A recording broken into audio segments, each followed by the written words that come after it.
ভাঙড়ে তৃণমূল নেতা খুনের তদন্তে পুনর্নির্মাণ। গোষ্ঠীকন্দলে খুন, শওকত ঘনিষ্ঠ তৃণমূল নেতা বলছেন তার নিজের দাদা, নিহতের নিজের দাদা। খুনের তদন্তে স্থানীয় বাজারে যান তদন্তকারীরা। প্রত্যক্ষদর্শীদের সঙ্গে কথা তদন্তকারীদের, স্থানীয় বাসিন্দাদের সঙ্গেও কথা পুলিশের। ঘটনাস্থল থেকে নমুনা সংগ্রহ ফরেনসিক দলের। খুনের পিছনে গোষ্ঠীকন্দল মানছেন নিহতের পরিবার। রাতের অন্ধকারে তৃণমূল নেতার উপর হামলা এবং তাকে গুলি চালানো হয় প্রথমে, তারপর তার মৃত্যু নিশ্চিত করার জন্য যেভাবে কোপানো হয়েছে ধারালো অস্ত্র দিয়ে বারংবার, এবং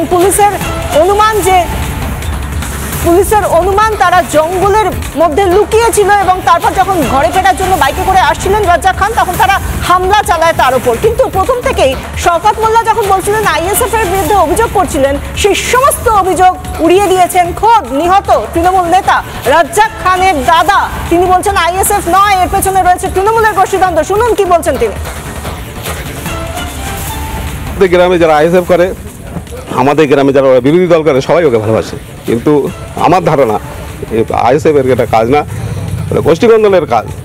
কিন্তু আমাকে বলেছে, দলের লোকই আমাকে বলেছে যে বড়দা ছোট ভাইকে একটু ভালো সাবধানে চলতে বলো, নিজের দলের লোকের শত্রু।